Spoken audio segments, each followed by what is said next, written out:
Welcome everyone, it's Amelia Andaleon, and I'm getting ready to go live with Molly Bell, with Miss Molly Bell. I don't see her on here yet, but let me just fix my hair and just check in. There she is, Miss Molly Bell, she's here. Let me introduce her before I bring her on. Okay, so I'm gonna read this amazing bio that she has.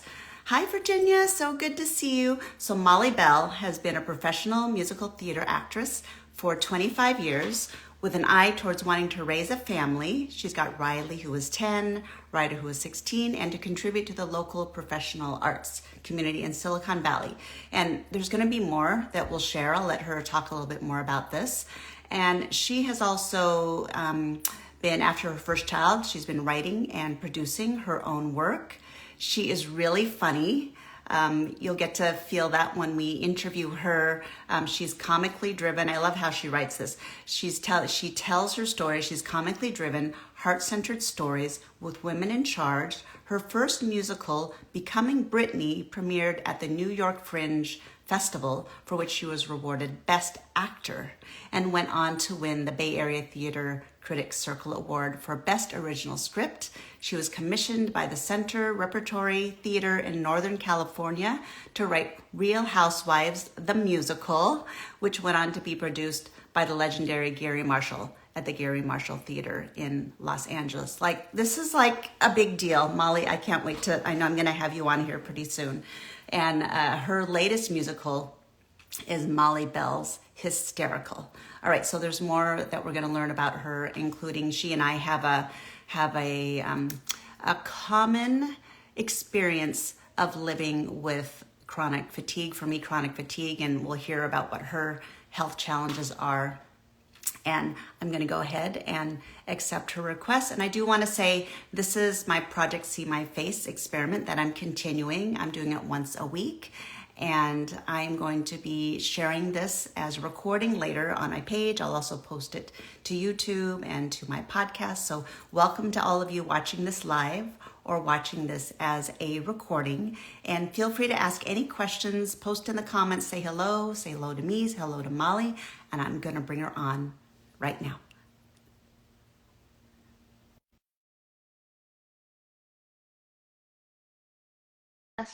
The acceptance to request. So the one thing with the Instagram lives, it takes a little bit for the guest to arrive, and I see that she's here. Hi, Molly. Hi. Is it okay that I'm outside? Oh my gosh, I was going to be outside. I was going to be outside. It is so nice out. And I know you've been in my backyard. It's a nice backyard. And then it's like, this is a California thing, it seems like, or a Bay Area thing. It's like all the weed eaters and the gardeners and everybody's working because it's nice out. Yeah, that might happen. It's sunny outside. So I didn't know if I taught a virtual yoga class the other day. We were in Shavasana. And all of a sudden I hear this, I was like, oh God. I was like, okay, everybody, I'm gonna mute the microphone so you can have a peaceful Shavasana.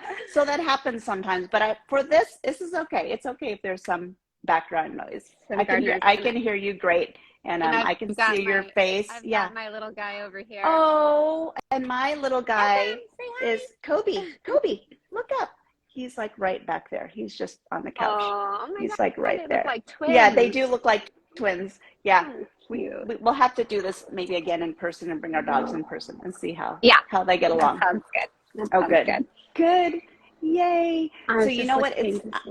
What are you saying? Oh no, I just wanted that you know.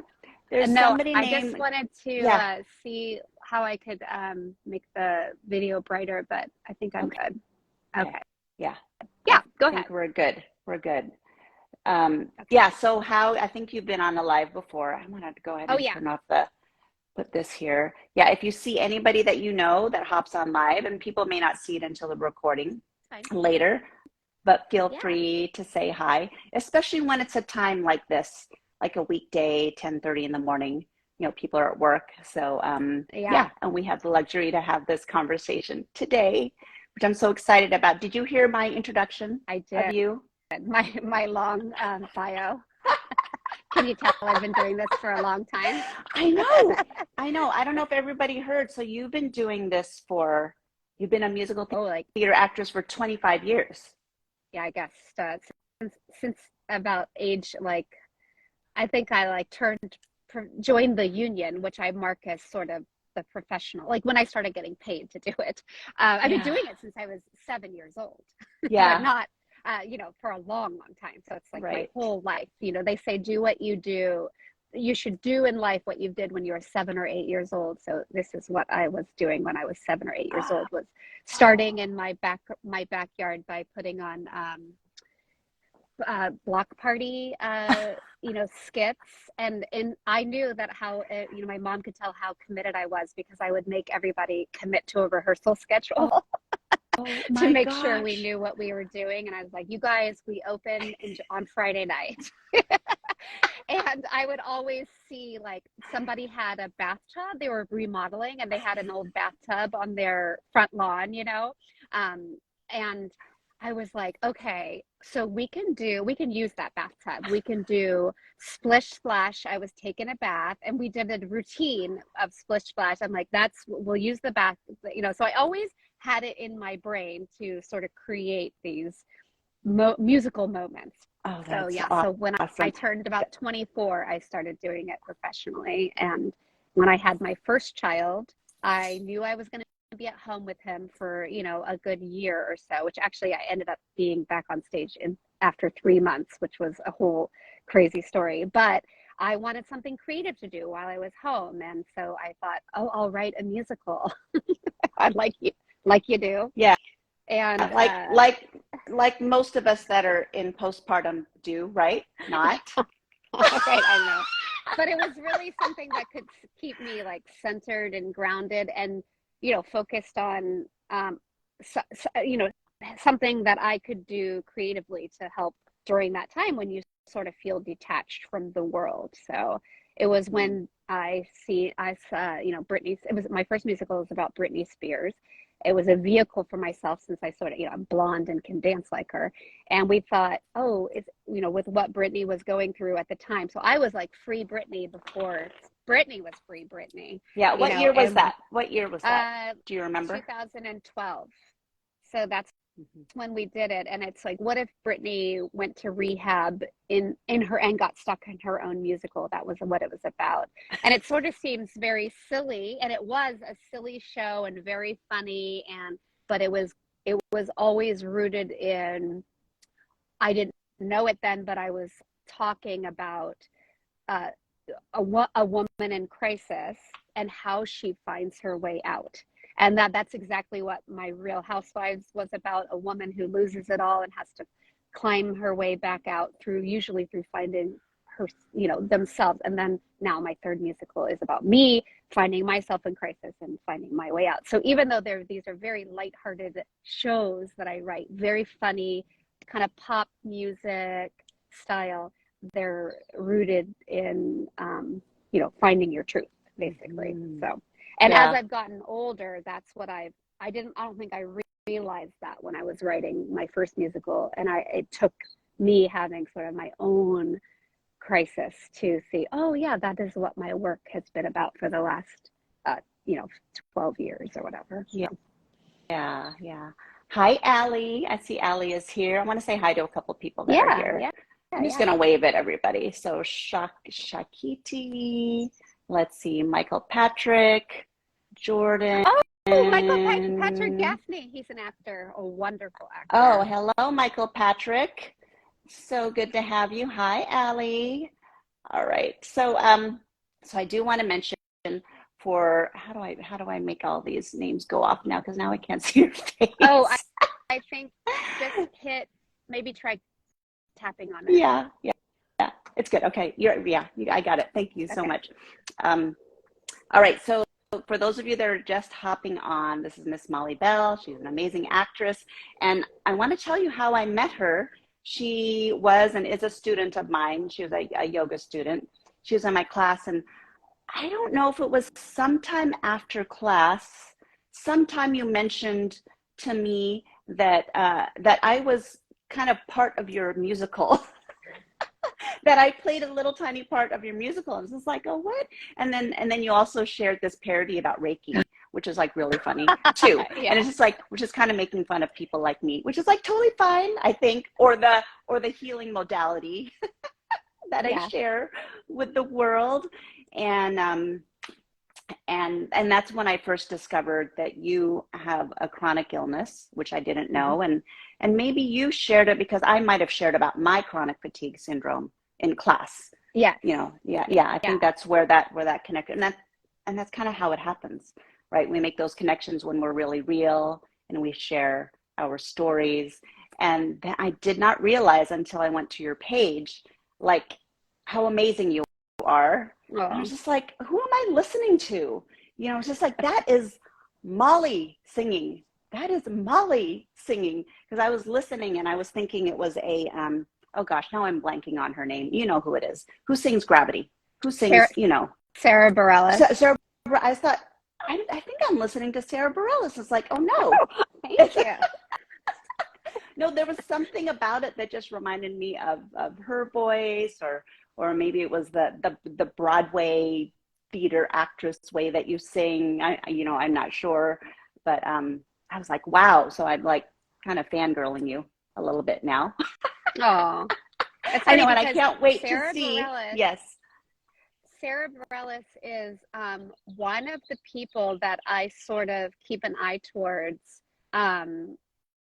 She plays her own piano, and I play piano, but I don't, it's, when you're composing for musical theater, you have to be able to play really well. So when I write a song, I play it and then I send it off to a real pianist to help me write the score for it. And but sometimes when I'm sitting at my piano, just like at 6 or 7 at night, and it's kind of fallish, and I will just sit and sort of sing in what I call my natural voice, which is much more open and grounded and centered in my chest, as opposed to my character that I play often on stage, which is Miss Molly Bell. Like, that's sort of been my branding for the last 20 years. My website's missmollybell.com. People always call me Miss Molly Bell. Oh, Miss Molly, and it's sort of this like blonde, sassy,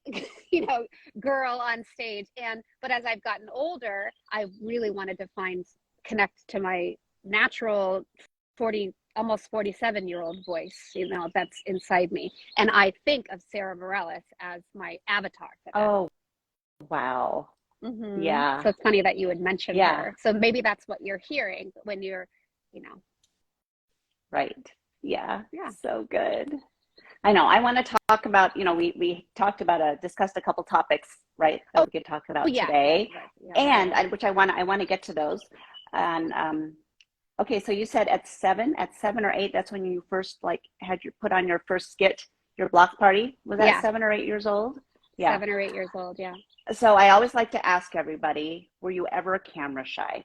I'm just curious. Were you ever whether it's stage fright or, how were you in front of a camera, whether it's photos or video being recorded? Yeah, there's a reason I chose not to make my career in TV and film. I'm not very comfortable with it. You would think I really thrive in front of a live audience. And so I've always shied away from it. I don't like if I were to walk into a room and someone was looking for a testimonial, will you be on our, I do not like to do that,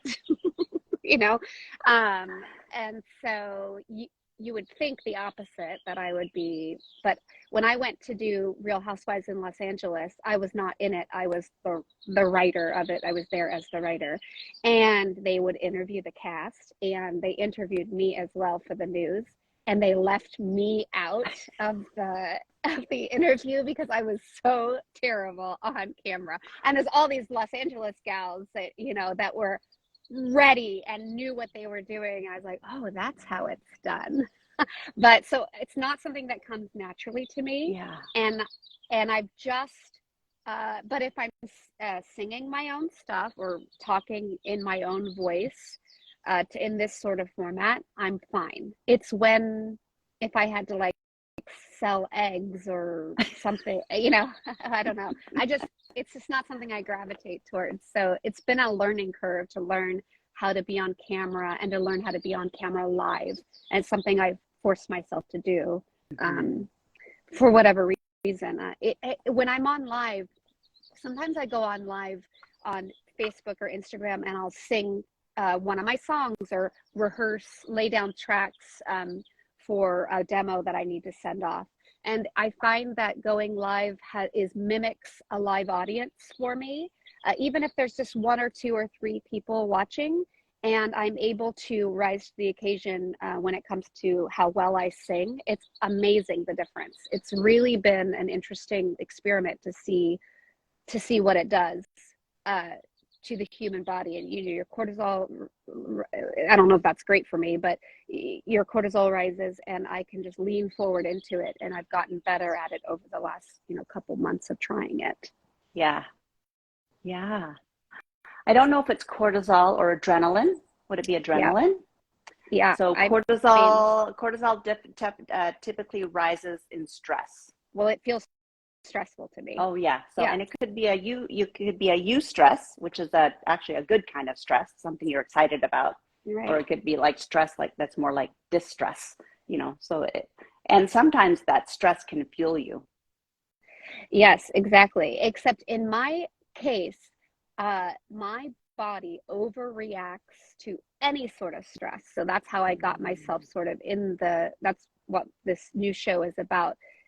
My body overreacts to, even if it's good, if I'm on stage, I will often find myself the next day sick.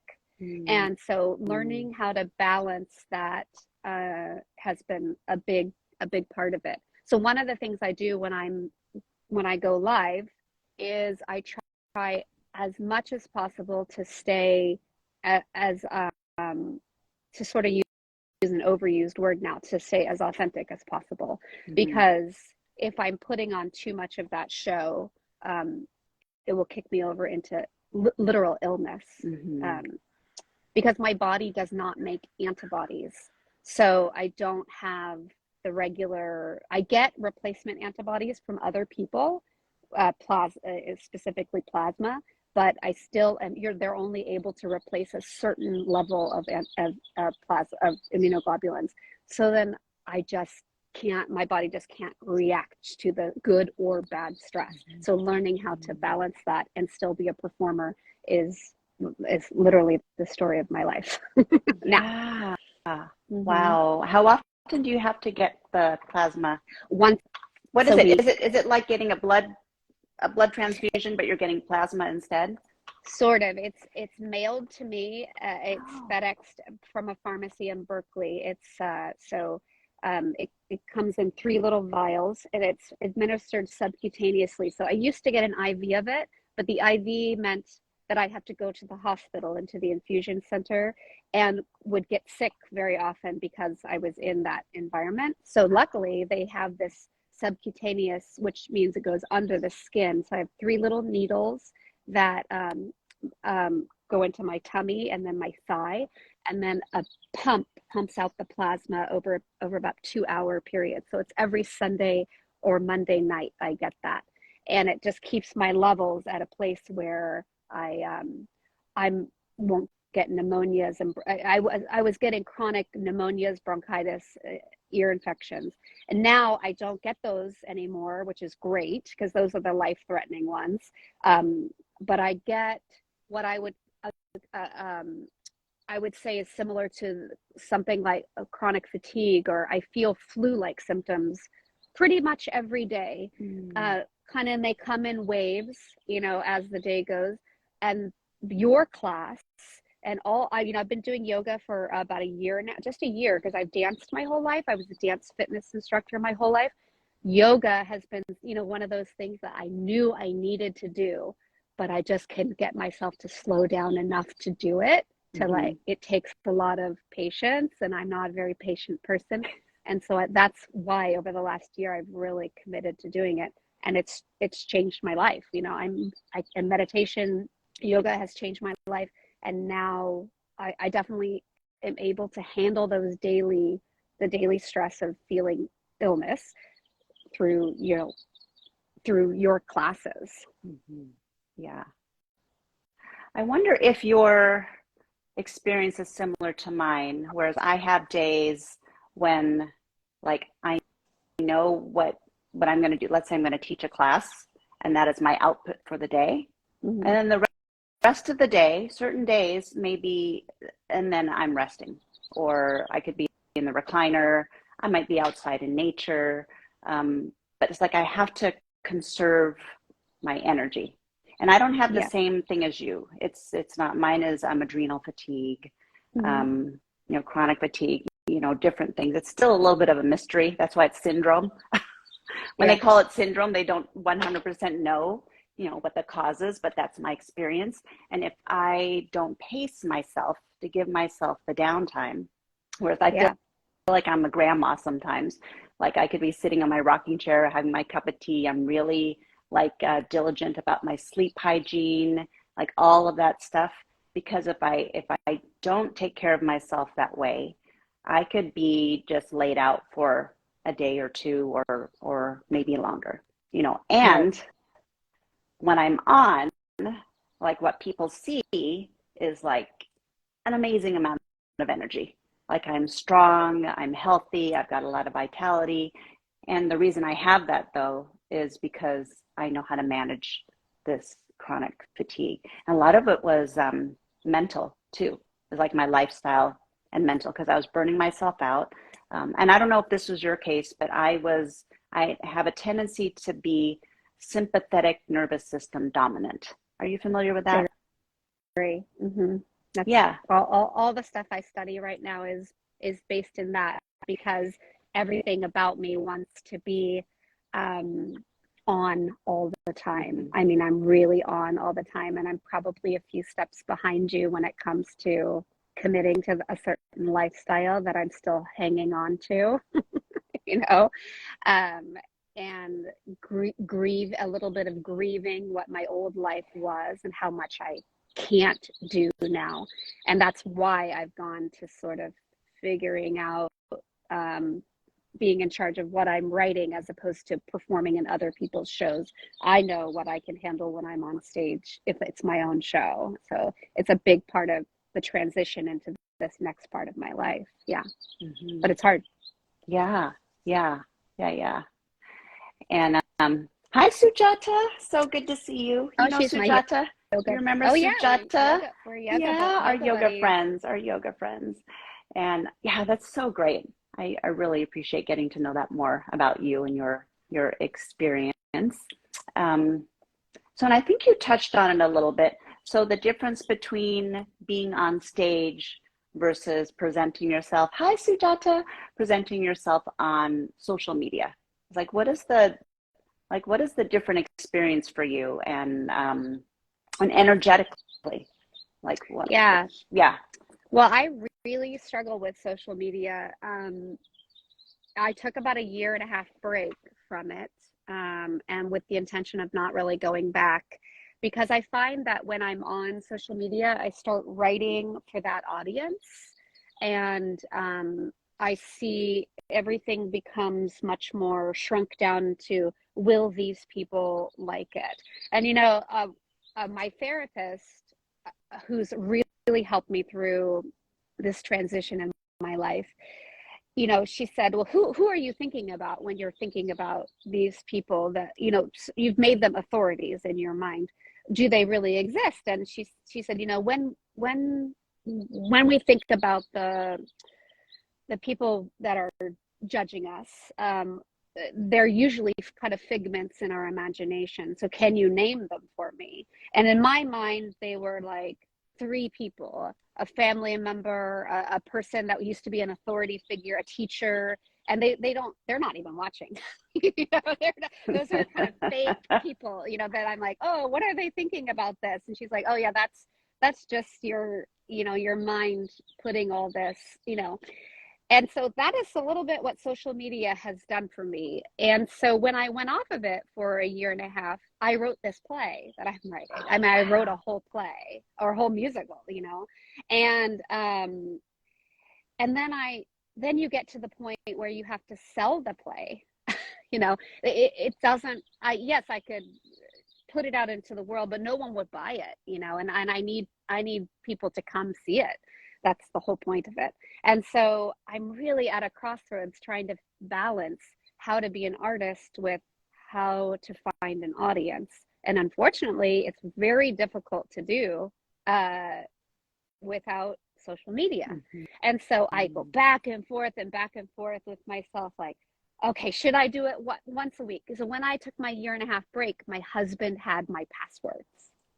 And so I didn't allow myself to even go on, because it's like, this is too much of a drug for me, you know? And it's not, for me, it's not really about scrolling, mindless scrolling. It's more about me feeling like this certain level of shame about putting my work out there, because it feels a lot like, look at me. But my whole life is literally, look at me. Like, the people, you know, that's what they're buying tickets for.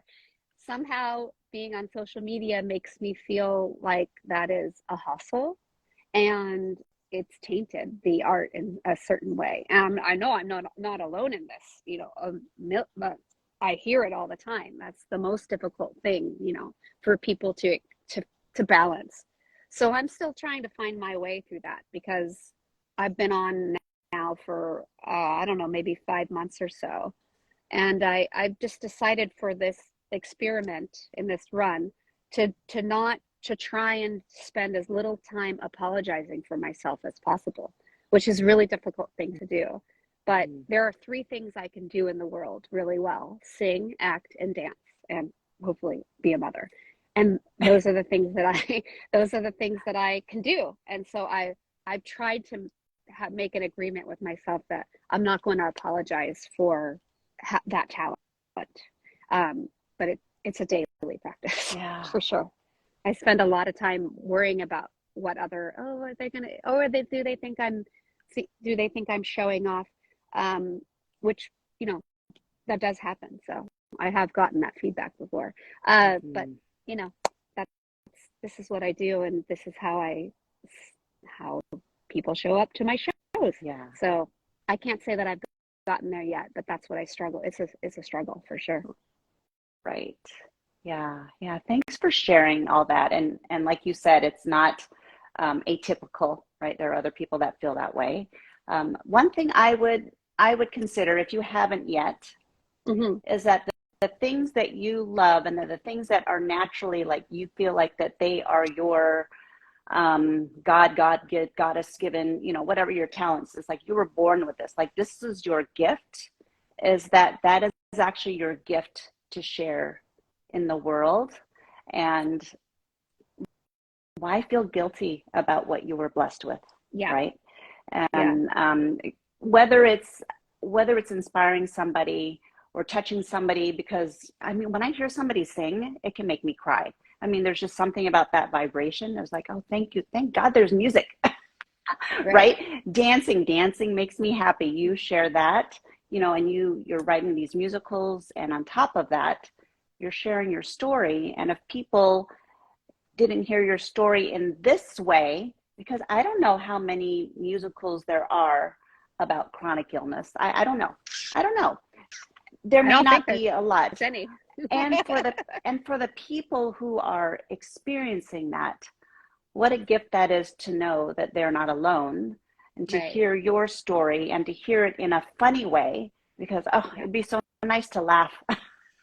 Right? That's so healing, to have laughter when you're like, can't get off the couch and you're feeling like sick, maybe you have a fever, you know, whatever it is. And it's like, and to have somebody that's out there who also is like, what is possible when you live with chronic illness? It's just like, oh, well, maybe there is a way to still shine without burning yourself out. And then that's the balance for a lot of us that have some type of chronic illness, is like to still be in this world, to thrive, and yet make sure that we take care of ourselves. Right. And I think the more specific I get with the work I do, and recognizing it as a service to others, then I feel more aligned with my intention when I present stuff on social media. So that's the key, is like slipping into a place of service. And it's just taken me a while to figure out what that voice is. And I've clicked into it in the last year or so. Uh-oh, did I lose you? Yeah, I'm here. Are you here? I'm here. There's a little bit of pixelation, and I saw you came back. So yeah, who knows? Yeah. Something heard us and was saying, that was their way of saying yes. That's how I'll interpret that. Yeah, exactly. Yeah. And even like this project, it's like Project See My Face. Oh my gosh, is that so vain? It's like project, why do we want to see people's faces, or why do I care about trying to overcome camera shyness or gain camera confidence? And, it's because, what I've experienced and what I'm hearing from my students is that when they see a person's face and they hear our stories, your story, that it's relatable, and then it touches people's hearts, and there's absolutely something that I'm going to put my phone on do not.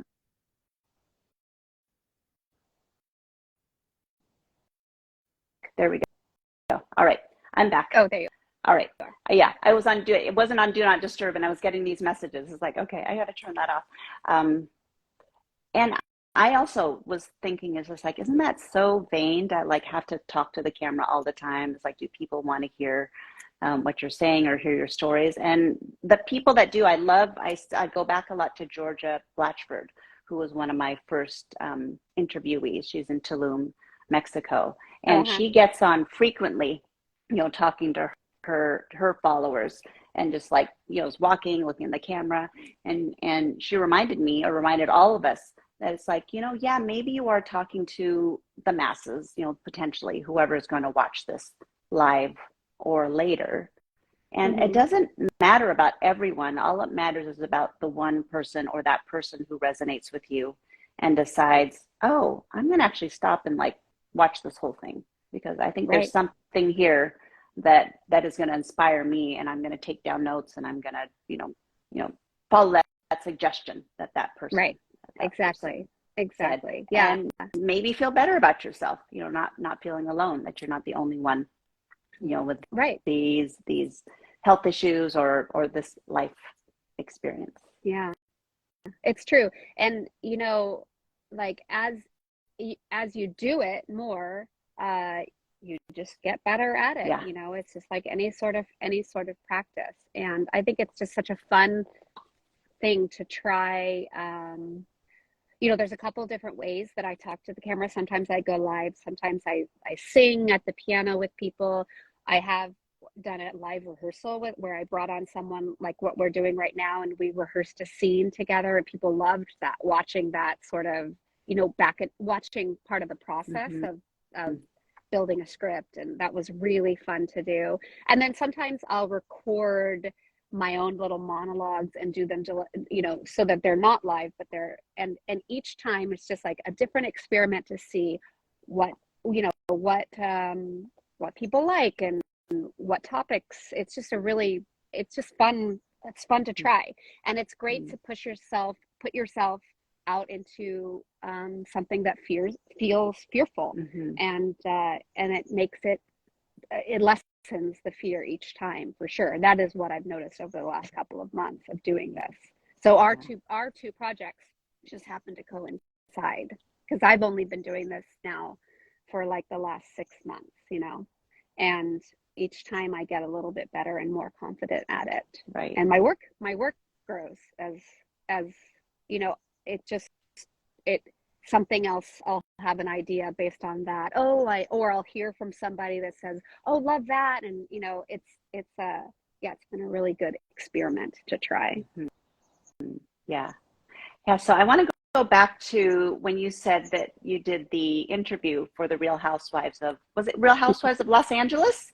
What did you say? When Real Housewives the musical is done, it in any city that, if let's say a theater company picks it up in Tennessee, it they call it, you can change the name, so it's Real Housewives of Danville, let's say. If you can buy the rights to the show, you change the name Real Housewives of Danville, the musical, to whatever it is, and then insert it in the script is like, put in your local joke here. Like, let's say there's a bar that everybody goes to, you put that into the script, right? So it's written into the script. So there's been Real Housewives musical done in 2 in Australia randomly, and Australia's to get my humor.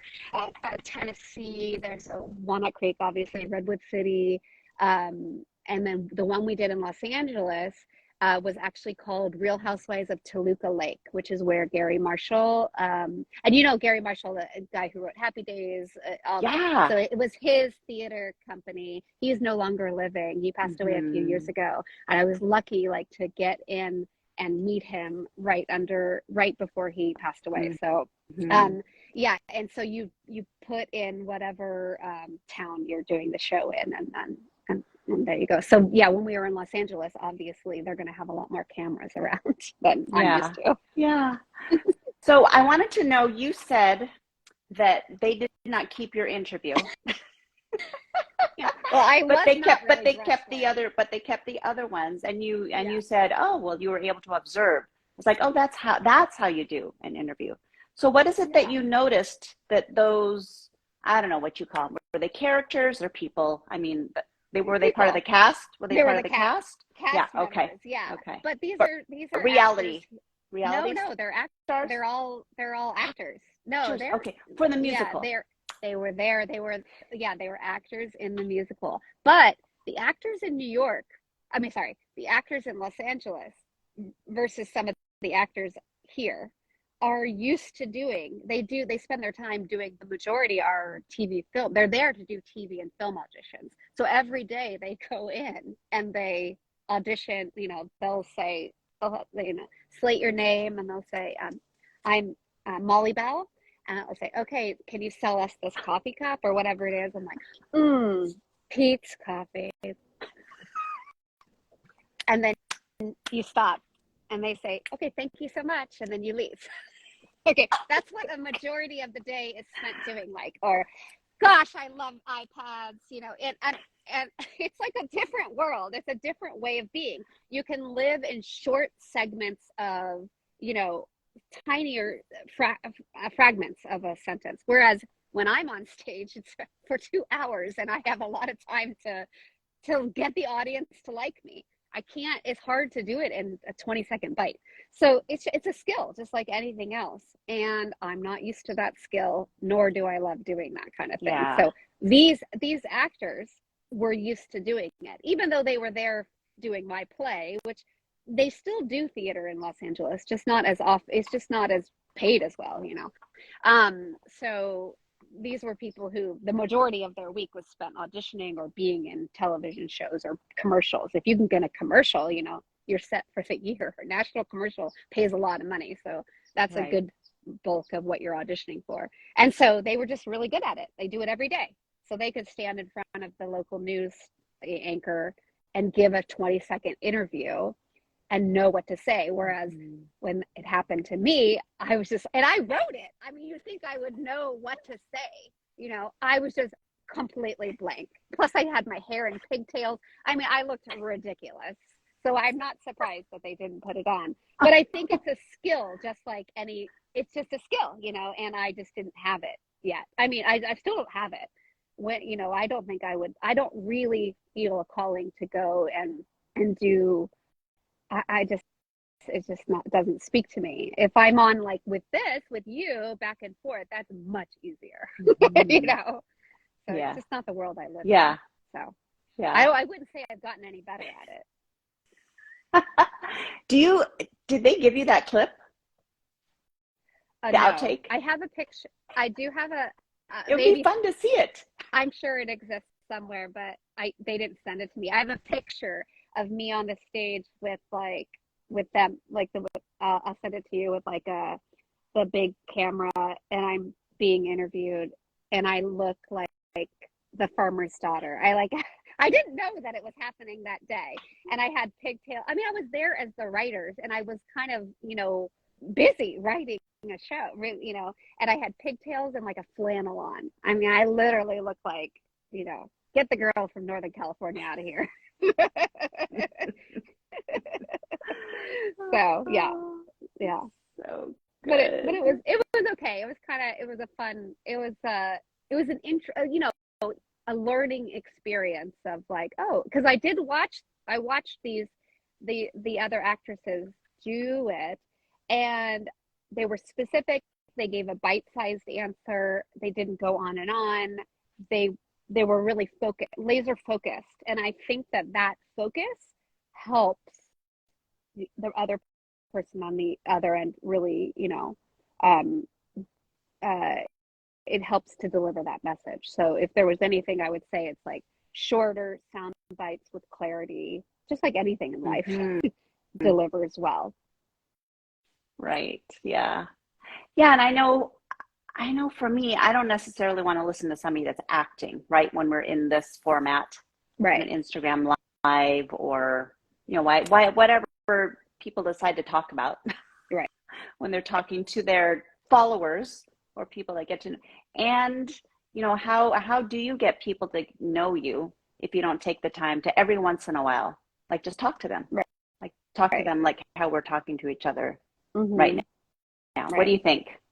Yeah, I think that's true. And that if you are able to sort of settle into yourself and not rush through everything, then you can allow the audience to see a different side of you. And that's why long form podcasts really work.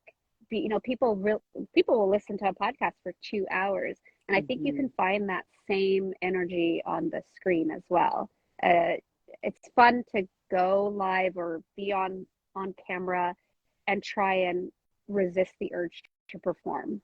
You know, to find this balance between your present self. When I'm doing it, I always try and remember, okay, stay present.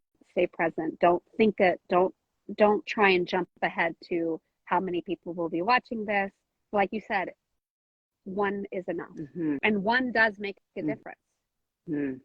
Yeah, for sure. For sure. All right. So what are your 3 tips for either overcoming camera? How would you word it? Is it overcoming camera shyness, or is it gaining camera confidence? Go ahead and share. Yeah, I don't know. That they both work. I mean, I think gaining confidence, because I like to think of, I'm just looking at my notes because I wrote down 3. I like to think of it as, you know, I like to think of it as a practice, just like you would in yoga. It's a practice, just like writing a musical is a practice. Each day, if you can get a fraction of a percentage better, then at the end of the year, you will have gotten 365% better, you know? And it's just, you know, it becomes a story that you are living in. So my 3 tips are, you know, in the acting world, when you're on stage, I'm sure you've heard actors, like there's the whole thing of like, what's my motivation? That's like always what's my motivation, you know? But what they're really talking about is knowing your objective of why you're in the scene. With like me and you are in a scene together right now. If I were writing this and you would say, what is your objective? I say, my objective is to get Amelia to know more about me, or, you know, it could be something as to open that door behind her, you know, something like that. And then you always want to know what you want to get or give, or you know, from the scene. So that's what we're doing here today.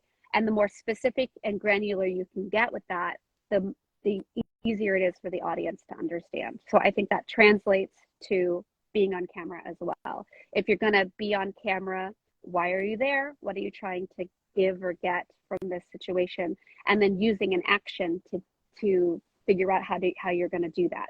So I want to be clear. I want to be concise. And as a result, my hope is that the audience will be able to get the message, receive the message for themselves. So thinking in those objective terms like that, I think is really helpful. And then also, I think knowing what's in your way. What are the obstacles? When I'm on stage, if you and I were on stage together and I wanted you to open the pick up that pillow behind you. Is that a shirt on that? It's a, you know what? You're going to laugh. I'm using my pillow as a mannequin and it says, let that shit go. Oh, I have a coffee cup that I'm gonna bring it closer. So it's my shirt. Yeah, that's so cute. Oh, that's fun. Let's let that shit go. It's your merch. It's my merch. I have some merch now, but every one of these, I've been trying to put my logo. I have my shirt, but you can't see it when I'm on the anyway. So I just propped it up as that's a like. Great. I didn't have a mannequin. This is like, so somewhere I'm gonna so yoga banana. I always have to remember. She's like, remember banana. So yoga Shanna. You know, she was talking about like, you know, you can add branding to these Instagram lives. So and you can't see my shirt because it's like have it all the way down here. But so it's like, okay, let me just make a mannequin out of my pillow. Great. I love that. Okay, well, let's say I wanted you, like, my goal was to get you to pick that up, and then to know what my objective is, how I'm going to get you to do it is what my action is, and then what's standing in my way is the obstacle. So knowing what your obstacle is towards doing that. And I know that sounds like silly, that going to get that pillow, but it can be translated to being on screen too. And the more specific you are, the better your performances, and that's true in giving on camera stuff too. Okay, my second one is understand that people respond well to people who are okay with being themselves, and the more yourself you can be, the better people like it. You know, people do not respond in the past very well to me being too superstar-y. I mean, I'm not a superstar, but you know what I mean. I can easily, if I'm when I'm on stage with somebody with an audience, I can easily manipulate them into, you know, laughing or, you know, watch this if I use this funny voice. And I started to be aware that I could do that. And I think that I feel more whole and better in myself when I'm just being myself. And people have responded to me because of that. I get a lot of different texts or emails from people that see my work and say, thank you so much for talking about this. I'm embarrassed about my mental health journey when I saw you talking about it, because my play is about being diagnosed with bipolar disorder 2 and also the chronic health issues. And it was a decision to talk about that, and it's what people want to hear. Mm-hmm. And I think if you can like relax about your own story, other people will relax about theirs. So understand that people respond well to people who are okay not being okay. Mm-hmm. And then my third, which we talked about, is practice is part of the growth and part of the fun of it. Mm-hmm. It's like, if you can be okay with being in the journey of all of this and know that this can be your own story, and that you are in charge of sort of how your story is told, then that's the journey. And that's, you know, having a good story, even if it's embarrassing to, you know, burp on live TV, which, by the way, or live Instagram, which I do a lot, because I sing a lot, and so I will often be drinking a tea or whatever, and I'll, you know, it's hilarious, you know, it adds a good storyline, and people like that sort of I'm not saying that I would orchestrate that, but it, you know, there's a lot of, you know, when I'm on stage, I have tendency to fall a lot. And I think it's because I'm so invested in what I'm doing, and so that I have literally tripped over myself. And and I've done it in like 3 or 4 shows. So I actually wonder if it's a subconscious behavior to get the audience on my side, you know. But the audience always responds with a, ah! And then I say, I'm okay. And they laugh joyously. And then the show is so much better as a result, because they realize, that person is a human being. And I know they know that in, you know, reality. Oh yes, that's a live person, right? But if they could like have a moment of laughter, we could have that together, then that's the joy, and find the joy in it. And I didn't realize that that was a thing until I heard Yo-Yo Ma talking about the best thing that can happen to him before a concert is if he breaks a string, because he breaks the illusion of what's going on between him and the audience, and he goes and gets a string and he sits there and strings he restrings is it a cello that he played? Viola? Cello.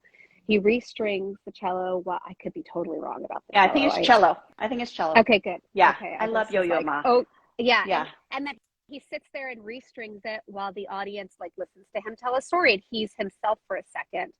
And then everybody's like, oh, we got to see something that was like not supposed to happen, you know, and then he takes off, you know, and that's what happens to me if I fall on stage, right? And so there's a version of that on camera with you too, where you can let people see sort of that side of yourself that, and it's like a happy accident. Like I said, if you orchestrate it, that, you know, and people do sometimes orchestrate things like that. That I wouldn't want to do, but there's an element to, you know, flying by the seat of your pants that can really help that sort of thing. So those are my three. Those are my long-winded 3 tips. So good. I don't know if you saw last week, but I had an interview scheduled with Eric. I did, yeah. Brooks Singerman, and you had to go another and do it actor live in New York, and he had some type of storm or something. His internet. He never joined me in person. We had a long talk afterwards. We were able to talk on the phone afterwards and just like chat. Like, oh, this is so great. We'll have to reschedule the interview. But I was like, okay, so now what am I going to do? And it's like the show must go on, or I'm going to choose to just like roll with it. It's just like, okay, here we are. And then how did that feel? You know what? It was really great because I was able to apply all of the tips from the guests that I've had over the last couple of weeks. And it forced me to face my fear, fear of like just talking to the camera all by myself. Whereas I've been more comfortable, I don't know, as we get pixelated, talking, to a guest, because they're sharing this space with me. And, I started my podcast during the pandemic because I had students that were asking, hi, Imelda. I had students that were asking me to share yoga classes and meditations because the studios were all closed, right? So it all started with that, and it started with audio. And then I thought, well, maybe I can like move into video. And then I noticed like, wow, I'm really uncomfortable in front, like just talking to the video. It was like live, fine. In front of a class teaching yoga, fine. Doesn't matter how many people, totally no problem. I love it, actually. Like, it energizes me. But there's something about the camera, and like you said, just practice. That helps so much. So, and I think like if you're doing your online classes, and even being just you and the camera, no live people with you is harder. I think there is an element to the live. So that's why if I have to send a demo to somebody, I join live and let people watch me as I'm recording it, because then I don't go back and like re-record it and fix it and do all that kind of thing. There's something to that, to having this live that you can't do it over again, and then you don't spend as much time being so precious about it, which is really time consuming, So yeah, that's one thing I discovered too. I love that. Not being so precious. That's perfect. Important. Good like life editing lesson. over and over. And I recorded my last podcast. I did it as a video, just one-on-one. And I didn't do any takes. I didn't edit. I think I trimmed maybe just the beginning and the end where I was like adjusting with the camera. And I just put it out there and just like, you know what? It is what it is. I got the message out there that I wanted to share. And I'm not trying to produce a TV show or or anything like that has to be perfect. It's just like, so why not? And then I am not so stressed about it. We were talking about conserving our energy. Yeah, So exactly. that's one way that I'm conserving my energy, is not obsessing Yeah, over exactly. making things perfect. That helps a Yeah, lot. yeah, Yeah. Yeah. So good. Well, so yeah. good to see your face and to Thank hear from you. you. And I do want to hear more about your specific musical right now. Like you shared a little bit about what it's about. How can people Yeah, see it? How can yeah. people, whatever. Just let us know. Uh, yeah, so my latest musical is called Molly Bell's Hysterical. It's currently a one-woman show. um, and I started as a six-person, then it went to a four-person, and there is a four-person show version of it, but I want to be able to sort of pick up and do the show on my own. I've always, there's all these Netflix specials that I love, in particular Mike Birbiglia and Hassan Minaj, and there's a lot of comedians that have turned their comedic acts into these standalone shows. And I thought, oh, I have that version of, I'm not a stand-up comedian, but I am a comedian. So I have that version of myself, that musical theater version. So this is it's a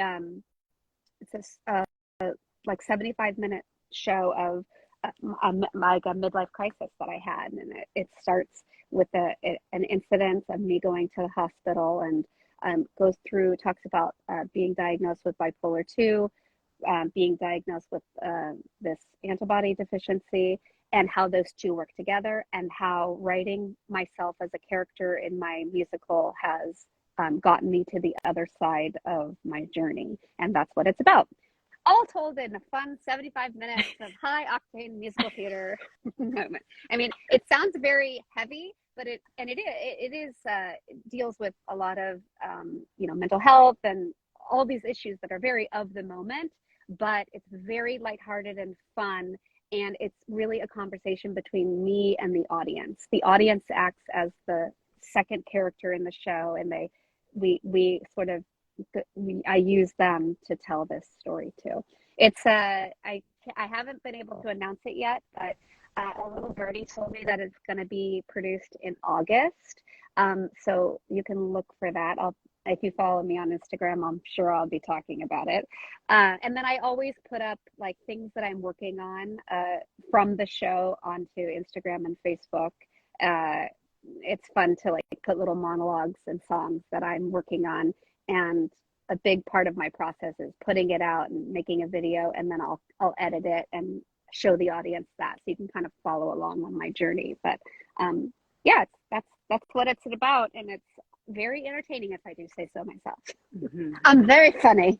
Yeah, I know you are. And I can't wait to see it. I keep asking you. I keep texting you. When Yeah, can I well, see it? When can I see it?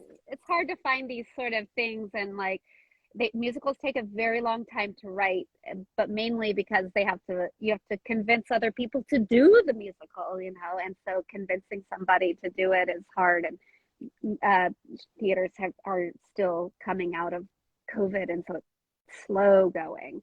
But in August, it looks like I'll be doing it locally here in the Bay Area, so I'll be sure to announce that soon. But you can see bits of the show on my website at missmollybell.com. So that's all over there. Yeah, or on Yeah. there. Yay. So tell me, I've been seeing clips of you singing. You posted a stories or whatever on your page. Are those from past performances or Yeah. okay? Oh, yeah. Okay. Yeah. Those are from me on stage. Yeah. There's I'll just post like a scene from something, from Anything Goes, or I did a concert series called Divas for Life that raised money for cancer. My dad died of cancer 22 years ago, and so that was so I'll show something from that, little clips. But yeah, that's from me being on stage, or I'll show my dance classes, and just like little fun things that are fun to watch. Yeah. Are you still teaching dance right now?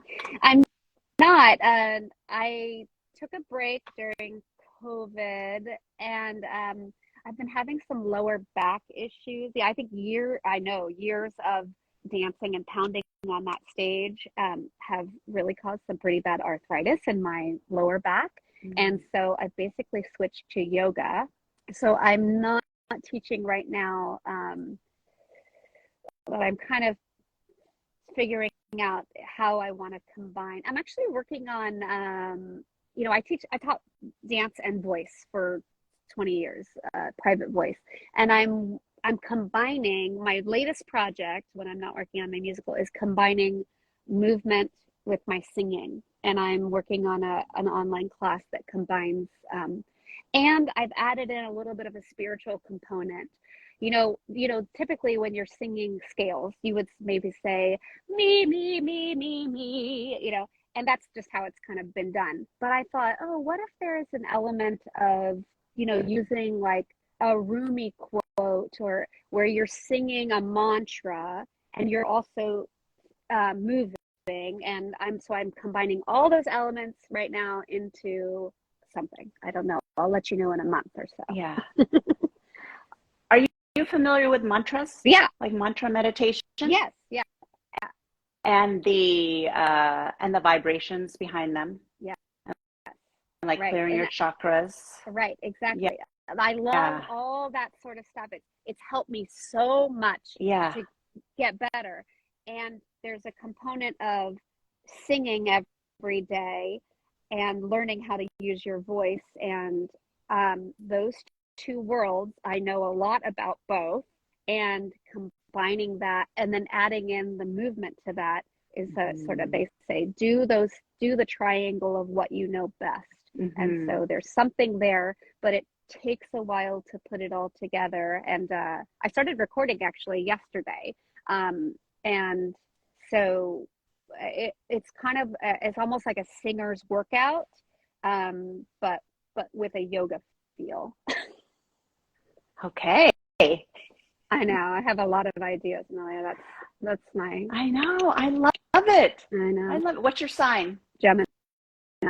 You're Gemini. Okay. I don't know. I was just curious. Yeah.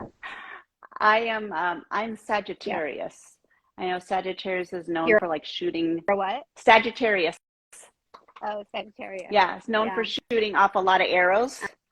Tons and tons of ideas, but then like trying to narrow it down to like the one thing. And I'm always like wanting to adventure and travel and all of that stuff. So my work is like being grounded, like being grounded. You're probably a 7 on the Enneagram. Maybe. Oh, yeah, I am. Yeah. Yeah, for sure. Yeah. I think more in terms of Enneagram than I do in terms of signs. I just gravitate towards it more, and I'm a 7. That's the person who just has so many ideas and has trouble focusing. Yeah. That's like focusing is my goal in life. Yeah. Yeah, and I say that, and yet I am able to focus because there are things that I hone in on, and it's just like, whether it's this type of project, and I do like to complete things, start and end, and everything with that intention. And it's like, and how is it aligning to my purpose? And that's what I'm, going back to when you were saying, that you weren't sure, like if you were comfortable singing, dancing, sharing all of that about yourself. It's like, but if that is your purpose, your higher purpose, and a lot of us, it does come from like what we're good at, what we're best at, our natural talents. Yeah. Then theoretically, those won't drain us. That time and energy put into that, exactly. It will energize us. Yeah. It's the irrational part of that drains me. It's I'm not saying it's rational. It's just the truth. It's just what a lot of people feel when they're, there is a shadow side that we all have, and sometimes my shadow side and that shame portion can overtake, and I just have to go back to, oh yeah, that this is what I'm meant to do, and keep that as, keep the negative self-talk further away. It's sometimes easier. Some days are better than others. But yoga and meditation has helped me a lot with that, being able to focus. Yeah. So, and be disciplined. I think that when you say like, of course I want to do all these different things, and building discipline around that is, the hardest thing. And when you are a chronically ill person, it forces you to focus. And so that's how I've used that as knowing what my priorities are, because I can tell immediately if my body is not aligned with my mind, because it throws me into illness. And so it's like, it's a blessing and a curse. So I try to see it as a blessing. I mean, I thought one of the themes in my play is, would I give up the illness? You know, if the character Molly, I always have to talk about myself in the third person because I'm the character in my show. And I asked my director the other day, you know, what if he said, would you give all this up? You know, would you give up your illness in order to finish this show? And what would she say? And I'm honestly not sure if I would, because I've learned so much about myself through, you know, we learn through the hardships of it. So, and I've grown I think part of that is maturity and age, you know, going into I'm in my late 40s now, and I'm excited about my 50s because I feel like I'm getting exponentially better at that, finding my real voice. So very interesting. And thank you for being a part of that. Yeah, yay. So I'm just a couple years away, moving into my 60s. And I have to say, I've loved the 40s. I've loved the 50s. I'm a little bit like, I'm not sure, 60 sounds old. And I'm sure later when I'm 70, I'm going to think, oh, wait, 60 was young. You know, it's all. 60 is the new 90 is, wait, how do you say it? 60 is the new 90. Wait a minute, that's the backwards. 90 is the new 60. Yeah, that's right. Oh my gosh. Well, can I tell you a quick story? Yeah. So before I let you go, so I am not an actor. I don't have a background in acting. And I had a friend of mine she was a writer, playwright.